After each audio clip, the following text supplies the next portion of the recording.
Setiap disuguhi diajak makan sama saya, maaf ayah, saya sedang puasa. Suatu saat saya juga ngomel aja. Kamu itu gimana sih? Diajak makan sama saya, tiap datang ke rumah saya, saum mulu. Apa yang dicari? Hak tubuhmu kenapa tidak dikasih? Itu sudah kurus kerontang saum tiap hari. Yang ntar penyakitan. Apa disuruh begitu sama semesta? Apa Allah itu yang suka merampas kesenangan kita? Tidak. Allah ingin kamu bahagia, ingin kamu menikmati seluruh ciptaannya. Siddhartha Gautama 6 tahun tinggal di hutan, meninggalkan kerajaannya.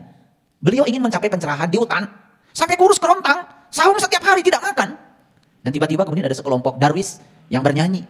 Ada orang katanya di hutan ini yang sedang menyiksa dirinya, pura-pura mau mencari Tuhan. Tersinggung tuh Siddhartha Gautama. Kemudian dia sadar, dan ternyata di hutan menyiksa diri, yang didapat bukan pencerahan.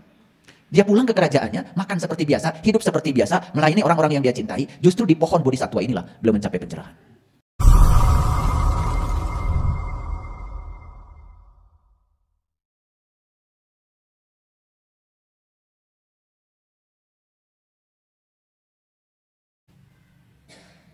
Makanya jangan menjadi orang yang latah. Begitu ada orang meninggal, langsung kalian bilang inna lillahi wa inna ilaihi rajiun.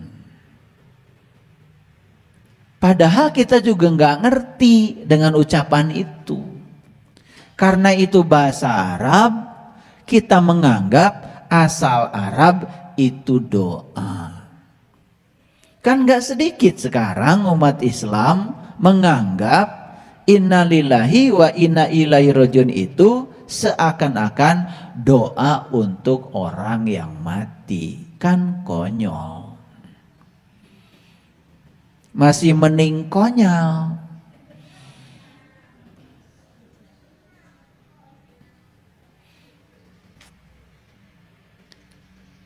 Jadi innalillah, sesungguhnya kita berasal dari Allah.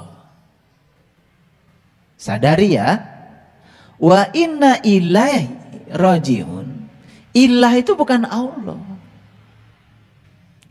Ilah itu apa yang kamu pertuhankan. Betul kita berasal dari Allah, tidak bisa dibantah lagi. Apakah semua yang berasal dari Allah akan kembali secara otomatis kepada Allah? Ya belum tentu. Yang tahu jalannya, ya baliknya ke Allah. Yang nggak tahu jalannya, ya entah kemana. Makanya innalillah, sesungguhnya kita berasal dari Allah. Wa inna ilah.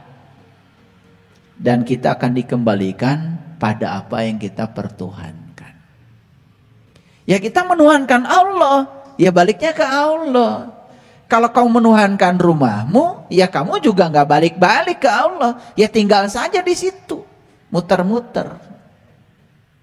Ya berpisah tubuh dengan ruh berpisah. Tetapi keterpisahan itu tidak membuat dia pulang. Tubuhnya kembali ke tanah, yes. Tetapi apakah ruh yang ditiupkan ke dalam tubuhnya itu kembali lagi? Belum tentu. Jadi asal dari Allah dan akan kembali kepada apa yang dia pertuhankan. Kan masuk akal. Itu teks bahasa Arabnya begitu. Jadi tidak ada kata-kata doa di situ. Oleh karena itu maka asal kita adalah Allah, tempat akhir perjalanan kita juga Allah. Jadi akhirat itu apa? Akhirat itu adalah terminal terakhir, akhir sekaligus juga terminal awal. Jadi kita ini makhluk apa? Aslinya kita ini makhluk akhirat. Sedang dikaryakan di dunia. Membawa nilai-nilai akhirat yang disebut dengan nilai-nilai keilahian. Makanya ketika ruhku ditiupkan ke dalam diri kita, bukan hanya wajibul wujudnya yang ditiupkan, tetapi juga sifat karakternya Allah. Maka dirangkum dalam 99 asmanya Allah. Jadi saat ruhku ditiupkan itu, ditiupkan juga Ar-Rahman, ditiupkan juga Ar-Rahim, Al-Malik, Al-Qudus, As-Salam, Al-Mu'min, Al-Muhaimin, Al-Aziz, Al-Jabbar, sampai As-Sabur, semuanya itu ada. Maka di Quran dikatakan segala kebutuhan tentang dirimu sudah ada dalam dirimu sendiri. Jadi tidak perlu mencarinya keluar. Nah, kenapa kita tidak mendapatkan yang kita butuhkan? Karena nyarinya selalu keluar. Makanya carilah ke dalam dirimu sendiri. Itu namanya meniti ke dalam diri. Gitu. Jadi tugas kita di dunia adalah mempercantik dunia yang sudah cantik ini. Makanya sebaik-baiknya manusia adalah yang berkarya, yang berguna untuk orang banyak. Bikin sendok aja udah ada gunanya hidup tuh. Bikin garpu tuh ada gunanya hidup itu. Bikin kain ada gunanya tuh hidup. Ya. Nah, kita ini selama ini mengatakan manusia berguna itu yang rajin melaksanakan ritual-ritual agama tertentu sampai-sampai dia melupakan dunianya. Nah, itu sudah salah kaprah. Sehingga kita menjadi orang yang usil pada orang lain ketika orang lain berkarya. Kan sekarang ya, kalau orang tidak berbuat apa-apa, asal kelihatan saja menjalankan ritual agama, kan disebut soleh. Kan soleh itu ukurannya itu. Ngaji seminggu tiap hari, kerja enggak. Makanya ngaji itu nggak usah sering. Ya, nggak usah sering. Kalian tuh seragam sampai 7, tas 7, tas B7. Saya cuma khawatir aja keseringan seminar, kapan mau mengamalkan hasil seminar? Seminar terus. Kan sekarang ini kan asal orang rajin seminar dapat sertifikat, kan gampang naik pangkat. Besok-besok sudah jadi guru besar aja. Kan gitu kalau PNS. Ya saya cuma khawatir aja. Itu yang seminar tiap hari, kapan dia punya waktu ngamalin hasil seminar? Sama dengan orang yang ngaji tiap hari, kapan ngamalkan hasil pengajian? Soleh itu bukan di pengajian. Kalau lagi begini kalian duduk di depan saya, kan kalian itu kelihatan seperti baik. Kalau di depan saya gini, kelihatan seperti sabar.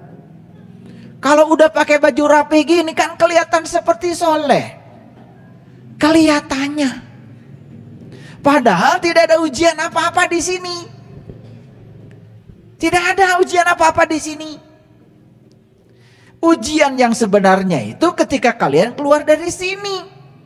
Naik sepeda motor, jalan macet, stop. Jangan hidupkan klakson. Jangan nyalip kiri kanan di situ. Aslinya kalian tuh kelihatan. Di sini ya, cari orang sabar susah saya ngukurnya. Tapi di jalan dia orang sabar kan gampang. Betul nggak? Nyalip kiri, nyalip kanan. Udah jelas di stopan, masuk sini, masuk sini. Padahal diem aja.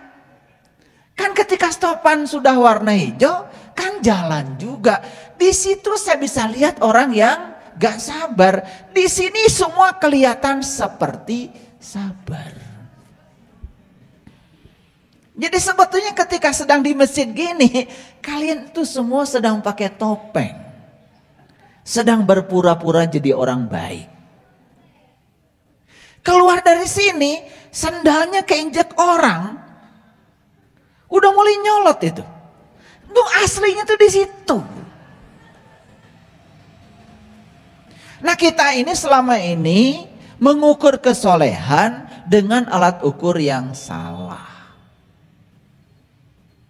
Kalau orang sudah putih ke atas, putih ke bawah, pakai ubal-ubal putih, sorban putih, tangannya cuma muter-muter tasbih, soleh. Padahal itu baru kelihatan soleh. Orang soleh itu bikin pesawat, orang soleh itu riset setiap hari, bikin sabun yang tidak mencemari lingkungan, bikin listrik yang bisa menerangi kampung-kampung yang kegelapan, bikin kabel. Gimana caranya supaya bikin kabel yang hambatan listriknya sekecil mungkin, sehingga listrik itu tidak boros karena hambatan listriknya kecil. Orang yang soleh itu setiap hari berkarya bagaimana supaya kehidupan ini semakin beradab, semakin mudah. Itu soleh. Orang soleh itu bikin HP, bikin Google Map. Sekarang kalian mau pergi ke rumah saya dari Jakarta, pencet aja Jalan Sariwangi nomor 51, nyampe. Lurus 5 km belok kanan, 10 km belok kiri. Jelas sekali ada suaranya. Pernah mikir gak kenapa orang bisa bikin seperti itu? Itu harus menguasai yang namanya komputasi, harus menguasai bahasa program, harus menguasai tentang gravitasi. Karena itu semua menggunakan teori gravitasi. Kalau saya cerita itu pasti kalian nggak ngerti. Makanya daripada saya cerita lebih bagus nggak usah. Karena saya salah alamat kalau di sini. Kalau di depan mahasiswa yang sedang belajar teori gravitasi, saya jelaskan bagaimana Google Map itu dibuat. Tercengang tuh mahasiswa. Nah ini soleh, saya bilang. Saya lihat banyak mahasiswa saya di sudut-sudut kampus itu baca Quran. Dan Qurannya tuh nggak suka yang gede-gede. Saya juga heran. Yang kecil itu baca Quran. Habis gitu saya tanya, kamu ngerti yang dibaca? Enggak Pak, katanya. Dan saya pastikan dia pasti ngaku orang soleh. Dan yang tidak baca kayak dia pasti dia bilang salah. Ini kan ukuran yang salah. Dan ini harus diperbaiki. Kan ini paradigma yang keliru. Itu. Nabi Muhammad sedang saum ketika disuguhi makanan oleh orang Yahudi. Yang nyuguhi orang Yahudi, beliau batalkan saumnya demi untuk menghormati hidangan yang disajikan oleh orang Yahudi. Soleh apa salah? Seorang nabi kan begitu, ngasih contoh. Soleh. Model-model kalian ini ada tuh murid saya. Tiap datang ke rumah saya saum. Setiap disuguhi diajak makan sama saya, maaf ayah, saya sedang puasa. Suatu saat saya juga ngomel aja. Kamu itu gimana sih? Diajak makan sama saya, tiap datang ke rumah saya, saum mulu. Apa yang dicari? Hak tubuhmu kenapa tidak dikasih? Itu sudah kurus kerontang saum tiap hari. Ya ntar penyakitan. Apa disuruh begitu sama semesta? Apa Allah itu yang suka merampas kesenangan kita? Tidak. Allah itu ingin kamu bahagia, ingin kamu menikmati seluruh ciptaannya. Siddhartha Gautama 6 tahun tinggal di hutan, meninggalkan kerajaannya. Beliau ingin mencapai pencerahan di hutan, sampai kurus kerontang, saum setiap hari tidak makan. Dan tiba-tiba kemudian ada sekelompok darwis yang bernyanyi. Ada orang katanya di hutan ini yang sedang menyiksa dirinya, pura-pura mau mencari Tuhan. Tersinggung tuh Siddhartha Gautama. Kemudian dia sadar, dan ternyata di hutan menyiksa diri, yang didapat bukan pencerahan. Dia pulang ke kerajaannya, makan seperti biasa, hidup seperti biasa, melayani orang-orang yang dia cintai. Justru di pohon bodhisatwa inilah beliau mencapai pencerahan. Di pohon zaitun inilah beliau mencapai pencerahan. Kalau yang tradisi Nasrani, di pohon Natal inilah mencapai pencerahan. Gak usah usil lihat pohon Natal. Pohon Natal itu lihat, lampu semua kan?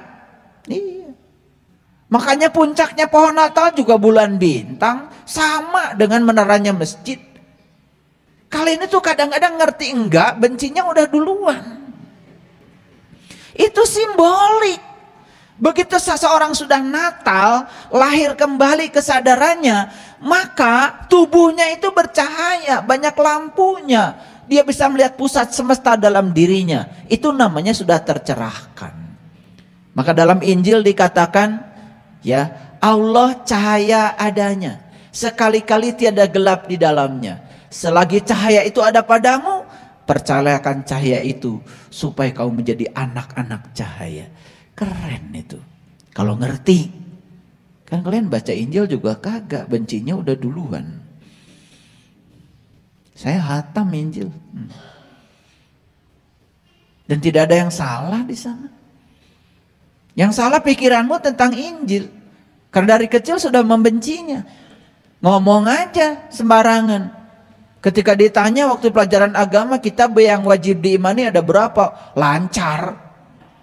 4 katanya. 1 Al-Quran turun sama Nabi Muhammad. 2 Injil turun sama Nabi Isa.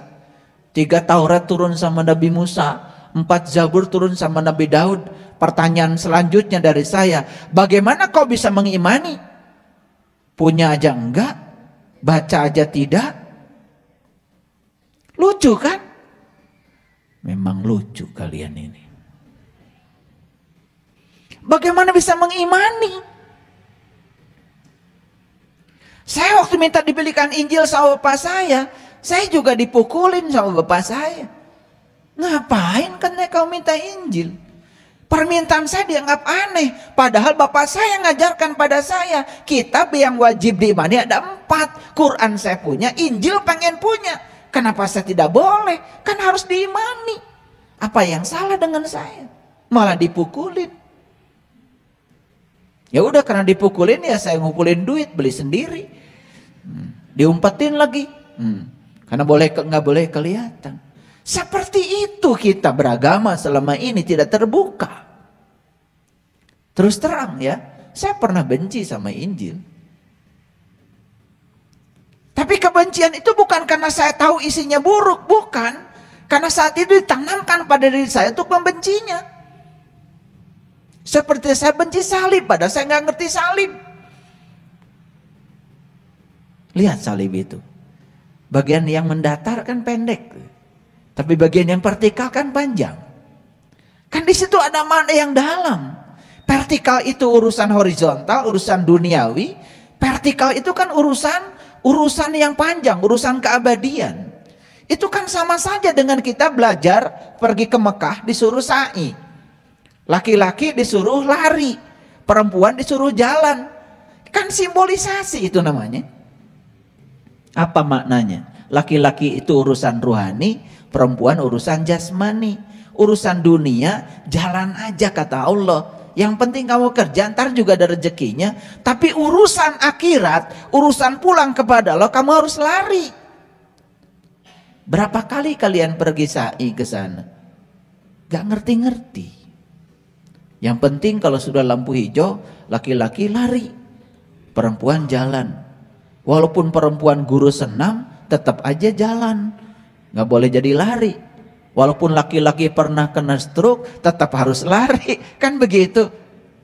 Nah, ketika kalian sudah lari karena laki-laki merasa sudah dapat surga, padahal gak ngerti apa-apa. Itu kan simbolisasi. Makna terdalamnya bukan itu. Urusan rohani, urusan spiritual, lari. Urusan jasmani, jalan aja. Jalan aja. Asal silaturahimnya bagus, nanti juga rezeki pasti dapat. Kan begitu. Ini saya ngomel, ngerti ya maksudnya?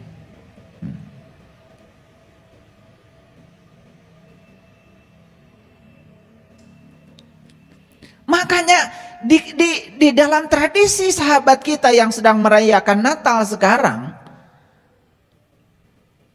kan pohon Natal menjadi simbolis.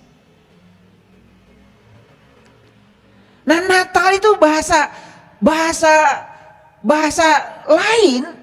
Kalau bahasa kita yang di Islam itu kan Maulid. Sama sebetulnya esensinya. Maulid itu apa? Kelahiran. Kelahiran siapa? Maulid itu bukan kelahiran Nabi Muhammad, tetapi kelahiran setiap manusia. Beliau sudah mencapai kelahiran yang kedua, sehingga mencapai kesadaran. Satu Muhammad saja yang sadar, semesta terang benderang. Kapan kita mau lahir seperti beliau? Karena kita harus mengalami kelahiran yang kedua. Begitu kelahiran yang kedua lahir, maka tubuh kita menjadi pohon zaitun yang diberkahi. Bukan dari timur, bukan dari barat. Di situ kita menemukan nur ala nur. Kan cahaya juga. Jadi sebetulnya dalam tradisi Nasrani kita mengenal pohon Natal, lampu semua. Dalam tradisi Quran surat An-Nur ayat 35 ada yang namanya cahaya di atas cahaya. Kapan itu? Ketika kita menemukan pohon zaitun kita ini bercahaya. Mana pohon zaitun? Bukan dari timur, bukan dari barat. Berarti bukan dari mana-mana dong. Kan diri kita sendiri. Ini adalah bodhisatwa kita yang sangat luar biasa. Kendaraan untuk mencapai kesadaran. Asik kan kalau kita mengerti semuanya? Sehingga kita menemukan nilai-nilai universalnya. Disitulah muncul toleransi. Makanya pagi-pagi subuh-subuh saya mengucapkan selamat Natal 2022, tahun baru 2023. Semoga kebahagiaan Natal menjadi cahaya terang bagi semesta. Sahabat-sahabat Nasrani mendapatkan ucapan selamat dari saya, seneng banget. Apa begitu saya mengucapkan Natal saya jadi Nasrani? Kan tidak. Kalian mengucapkan hari pahlawan kan besok tidak jadi pahlawan. Kalian mengucapkan selamat hari ibu kan kalian juga tidak jadi ibu-ibu. Kenapa takut? Kalau saya mengucapkan hari Natal kan saya tidak jadi Nasrani. Betul nggak? Iya. Saya masih seperti ini. Nggak berubah. Tetapi silaturahim saya kan makin luas. Makin luas. Disitulah kita bisa hidup berdampingan bersama dalam perbedaan. Asik bukan? Saya kasih tahu nih kemarin sahabat-sahabat yang saya utus pergi ke panti jompo dalam rangka Natal, membagikan makanan ringan untuk mereka bekal selama beberapa, sabun, sikat. Ya, senang kalian? Senang lihat wajah mereka? Bahagia? Kan sederhana, bahagia itu ketika melihat orang lain bahagia. Saya utus kalian pergi ke panti asuhan, ketemu dengan anak-anak. Ya, anak kecil, bayi yang ditinggalkan ibu bapaknya terlantar di sana. Apa mereka harus ditelantarkan karena agamanya tertentu? Kenapa kalian berbuat kebaikan dan cinta harus bertanya agamanya apa? Lihat Allah mencintai makhluknya tidak pernah pakai syarat, unconditional, semua tanpa syarat. Kalau kalian sudah bisa mewakili cintanya Allah, kalian sudah menjadi tahaluk bi akhlakillah, berakhlak seperti akhlaknya Allah. Kalian menjadi juru damai di semesta ini. Kalian menjadi lilin yang menyala. Satu lilin saja menyala. 1000 lilin yang masih tidur belum menyala, bisa dinyalakan dengan satu lilin yang sudah menyala. Semesta ini cuma butuh satu orang saja yang berkesadaran. Maka saya sering mengatakan, begitu hari ini kalian sadar, maka semesta kehilangan satu orang bodoh. Kalau hari ini kalian sadar, semesta kehilangan satu orang bodoh. Semoga orang bodoh itu adalah kamu.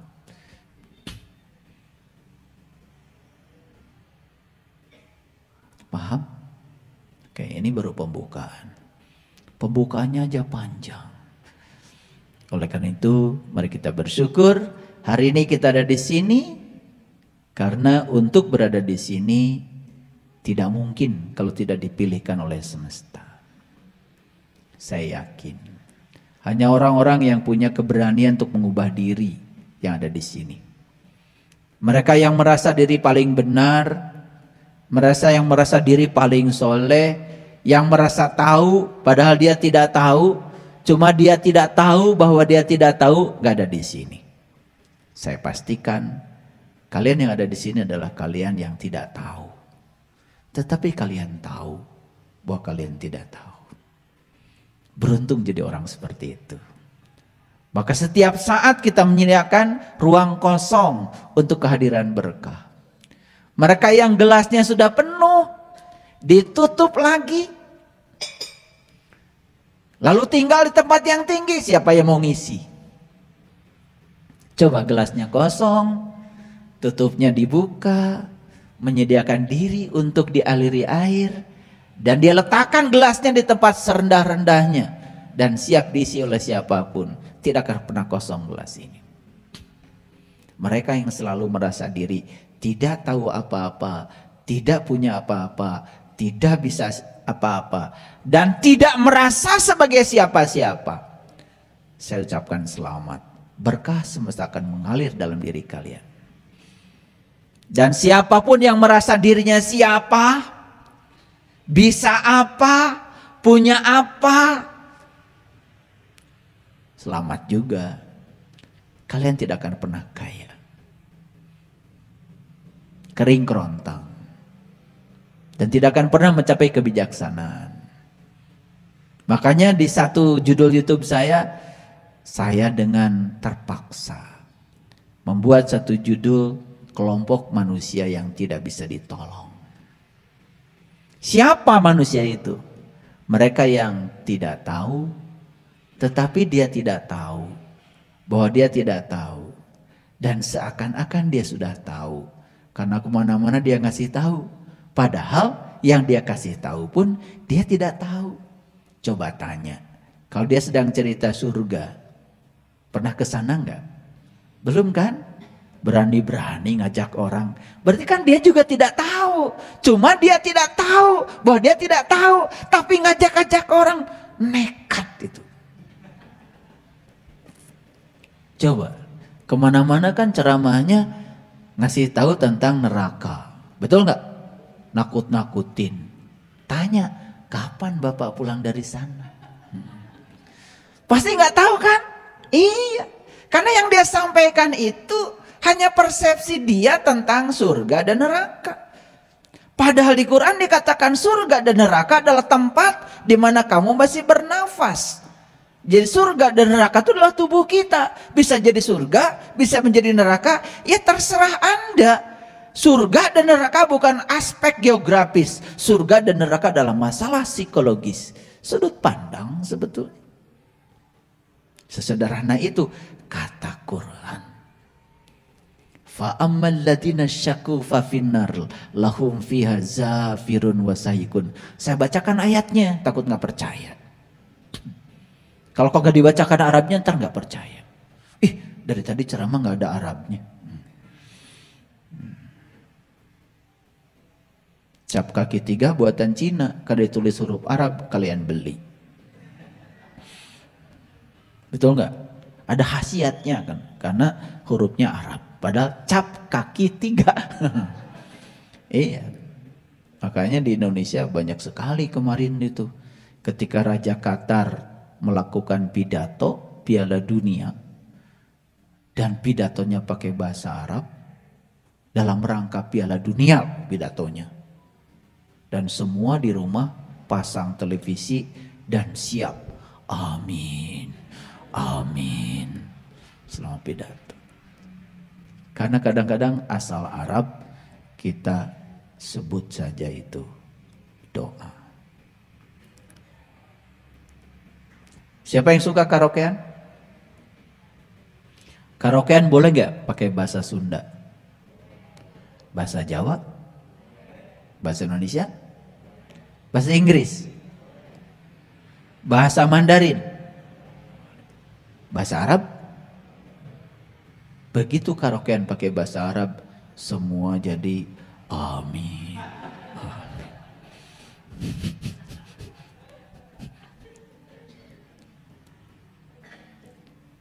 Bahkan banyak sekali anak-anak yang diajarin tidak bisa membedakan mana kata-kata pujian dan mana lagu asal Arab sekalipun itu lagu.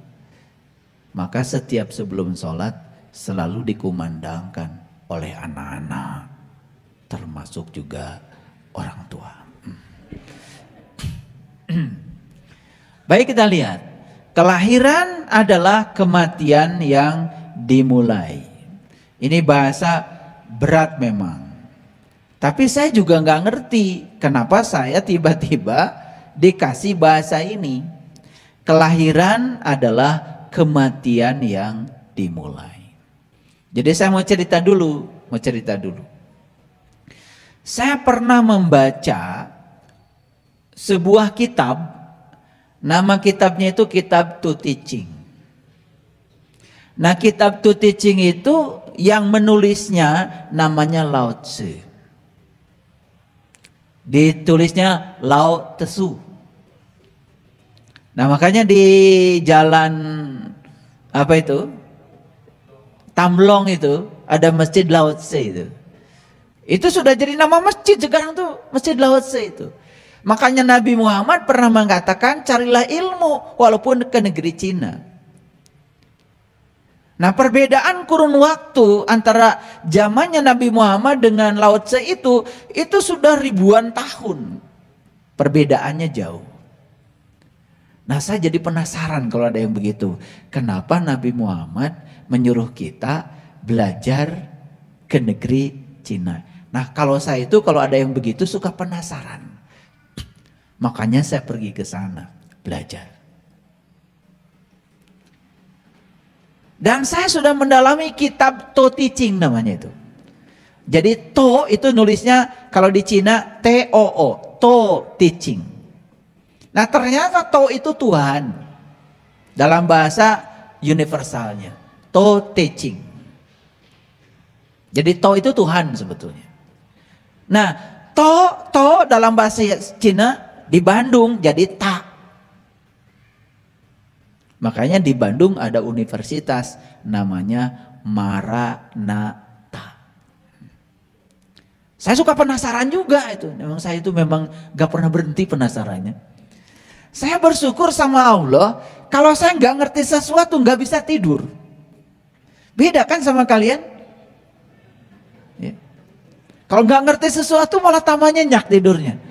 Saya dulu kalau belajar fisika itu, kalau belum ngerti itu nggak bisa tidur. Bayangkan ya, 3 tahun saya SMA di Garut, itu saya ditegur hampir tiap bulan oleh petugas perpustakaan.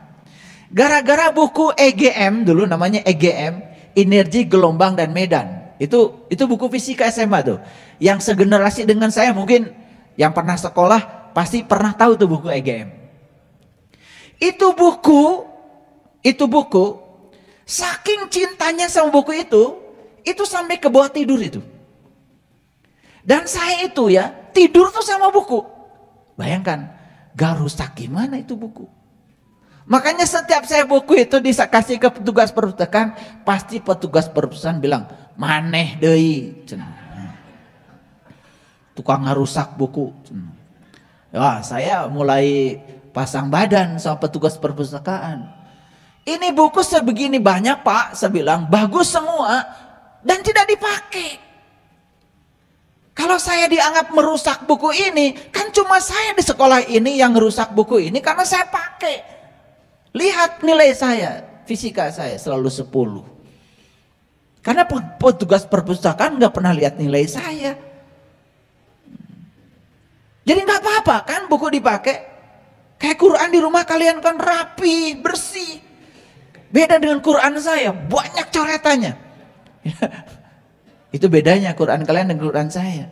Tapi ada juga yang murid saya, ayah katanya boleh nggak dibeli Quran ini? Kenapa? Seneng coretannya. Wah, kalau gitu berarti harus mahal dong. Karena yang mahal coretannya.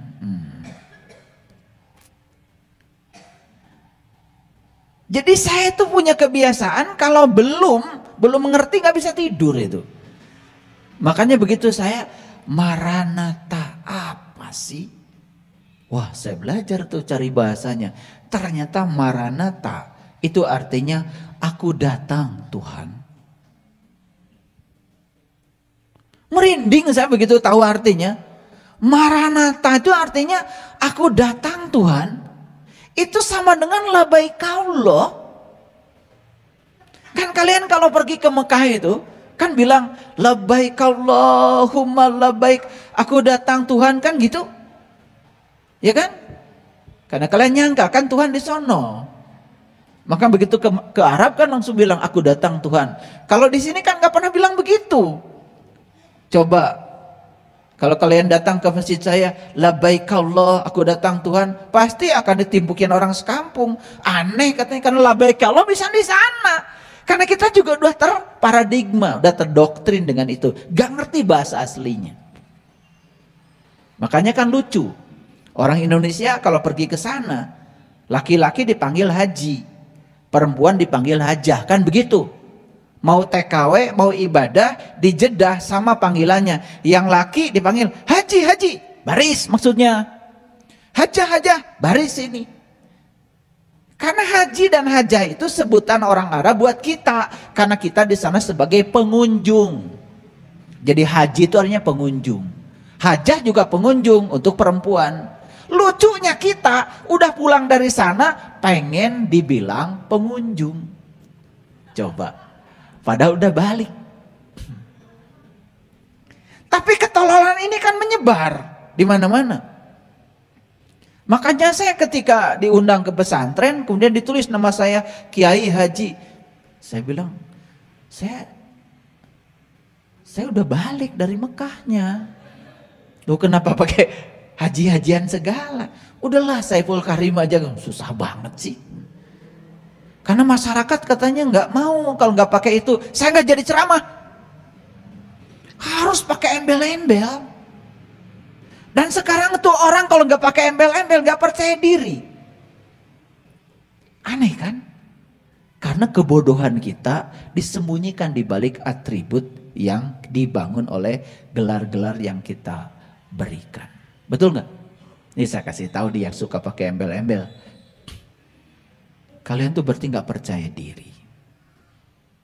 Karena percaya kalau pakai embel, walaupun nggak ada ilmunya, udah pakai embel-embel, kan disangka banyak ilmu. Betul nggak? Ini suka. Lucu kan? Oke, baik, lanjutkan. Jadi, kelahiran adalah kematian yang dimulai. Apa sih kelahiran? Baik.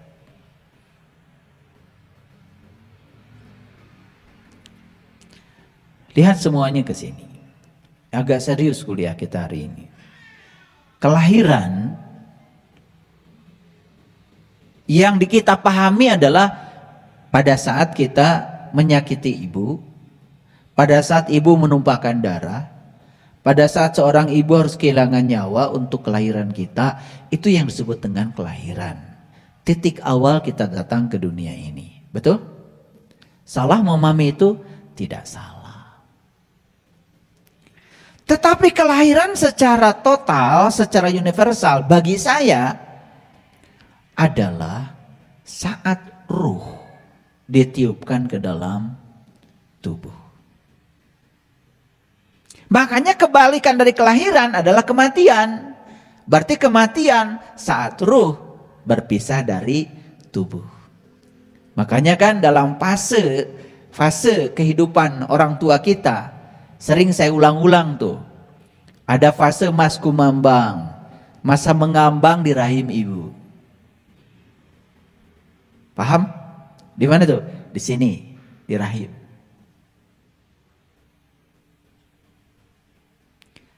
Kondisi kita saat itu seperti apa? Ayo kita ulangi ke belakang. Kondisi kita saat itu adalah mati tetapi hidup. Itu yang disebut dengan mati sakjeroning urip. Coba perhatikan. Orang mati mendengar? Tidak.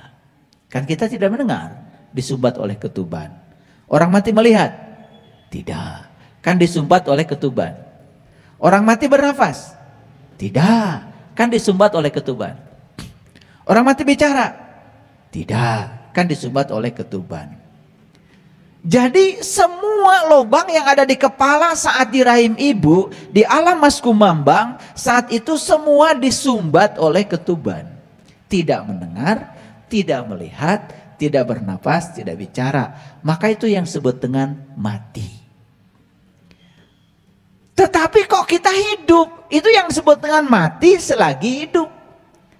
Apa yang paling unik di sana? Ini saya kasih tahu. Yang paling unik di sana, diabadikan dalam Al-Quran, Allah bertanya kepada kita saat itu. Pertanyaan Allah begini, alastu birobbikum, apakah aku ini Tuhanmu?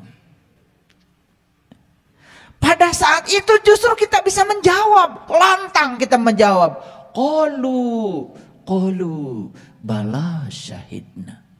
Ya, aku menyaksikan Tuhan.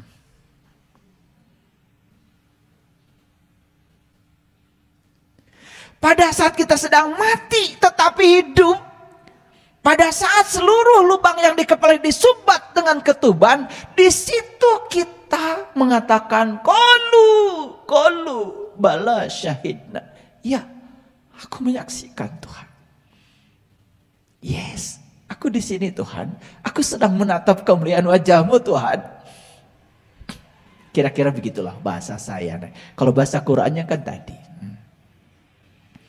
Saya pengen nangis kalau begini.